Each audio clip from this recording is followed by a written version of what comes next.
Hello my dear students, आज हम करेंगे क्लास 8 का चैप्टर नंबर 11 उसके क्वेश्चन आंसर, जिसका नाम है हार्वेस्ट हिम।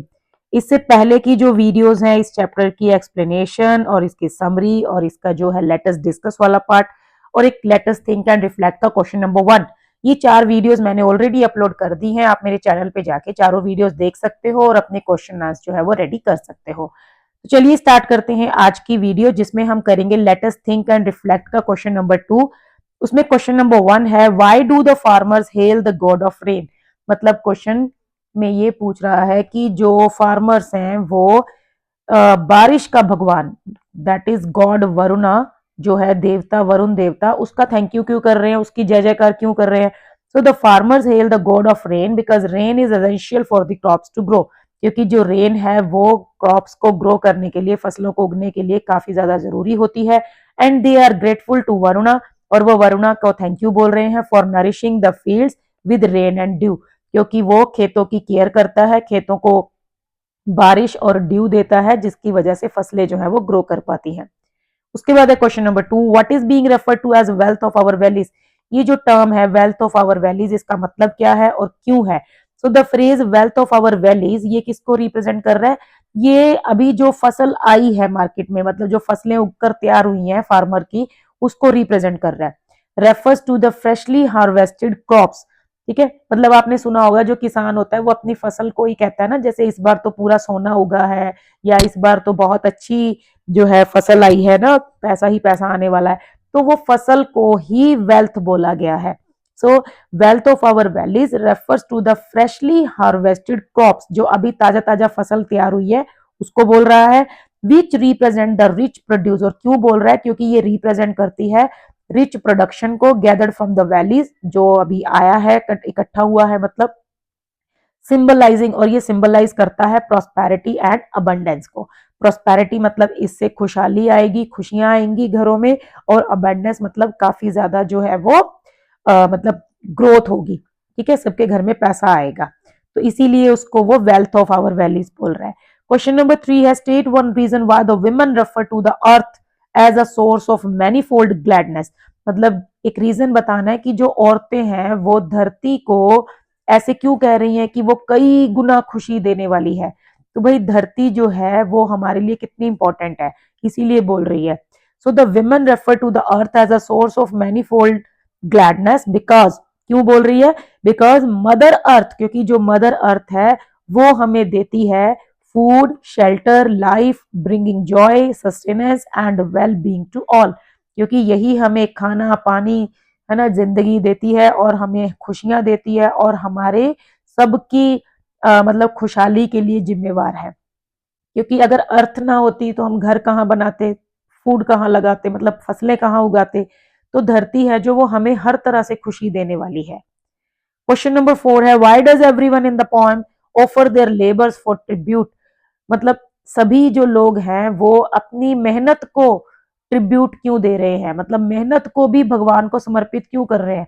क्योंकि सिर्फ इंसान सिर्फ मेहनत करता है, उसका फल जो है वो हमें भगवान देता है। अगर हम सपोज करो हम मेहनत किए जा रहे हैं, लेकिन भगवान अगर हमें ब्लेस नहीं करता है, भगवान हमारा साथ नहीं देता है, तो हमारी सारी मेहनत पे पानी फिर जाता है ना। आपने कई बार देखा होगा कि जो किसान है, जैसे उसने बीज बोया, बहुत अच्छे से फसल की कटाई सब, मतलब सब तैयारी वगैरह की, लेकिन बारिश ही नहीं हुई, सूखा पड़ गया, तो फिर फसल कहाँ से आएगी। तो दैट मीन्स कि भगवान की सपोर्ट की भी जरूरत है।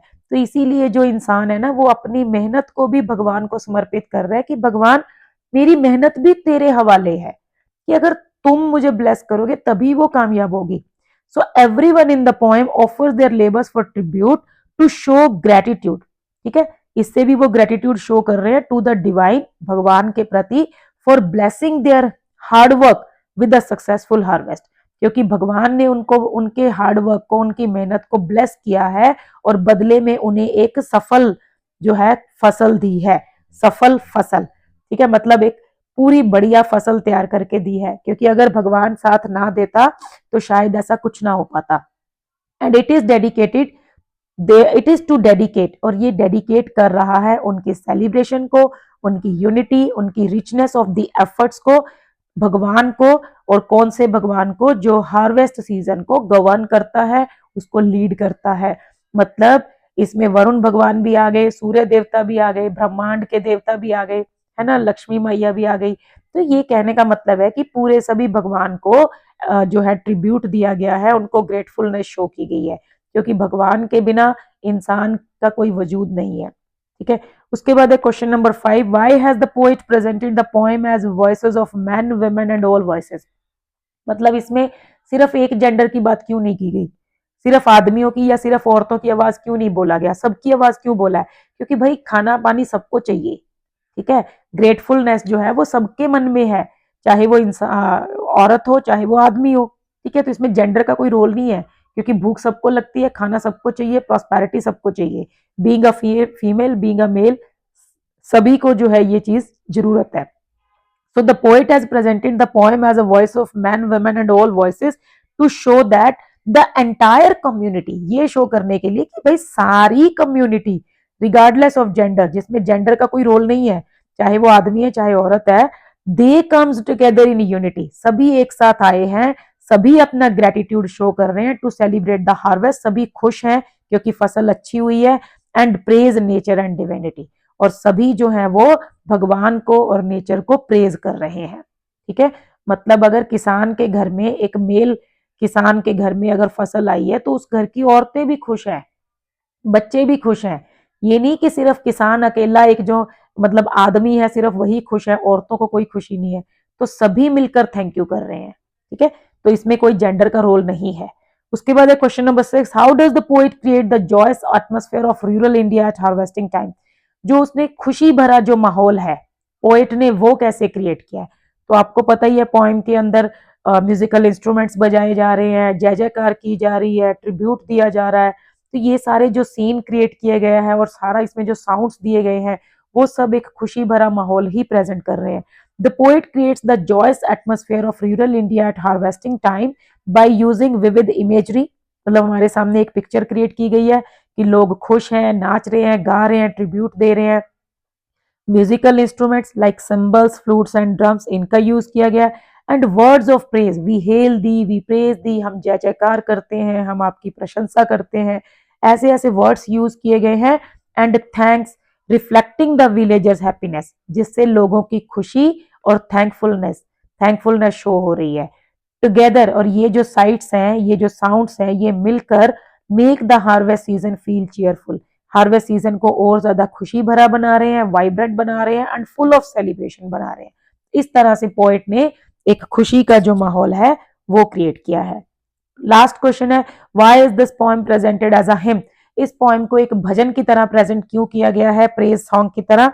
The poem is presented as a hymn because it is a song of praise and devotion, क्योंकि ये एक प्रेज भरा सॉन्ग है, एक डिवोशन भरा सॉन्ग है। इसमें भगवान को थैंक यू बोला जा रहा है, प्रेज किया जा रहा है, हम आपकी जय जयकार करते हैं, तुम ही सहारा हो, तुम ही करता धरता हो।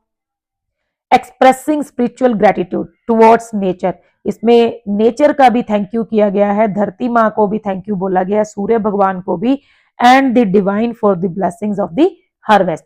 क्यों? क्योंकि भगवान ने हमें अच्छी फसल दी है, हमें अच्छे से ब्लेस किया है, तो उसके लिए उनको थैंक यू बोला जा रहा है। इसीलिए ये एक हिम है, एक भजन की फॉर्म में ये पोएम जो है वो लिखी गई है। ठीक है, तो ये थे आपके क्वेश्चन। आई होप आपको अच्छे से समझ आ गए होंगे। ठीक है, आंसर्स जो है वीडियो पॉज करके आप नोट डाउन कर सकते हो, या आप समझ के उनको लर्न करके भी लिख सकते हो। ठीक है, तो आज के लिए बस इतना ही। नेक्स्ट वीडियो में हम लेट अस लर्न वाली एक्सरसाइज सॉल्व करेंगे। मिलते हैं नेक्स्ट वीडियो में, तब तक के लिए thank you, bye bye. Video को लाइक शेयर जरूर कर देना। बाय बाय।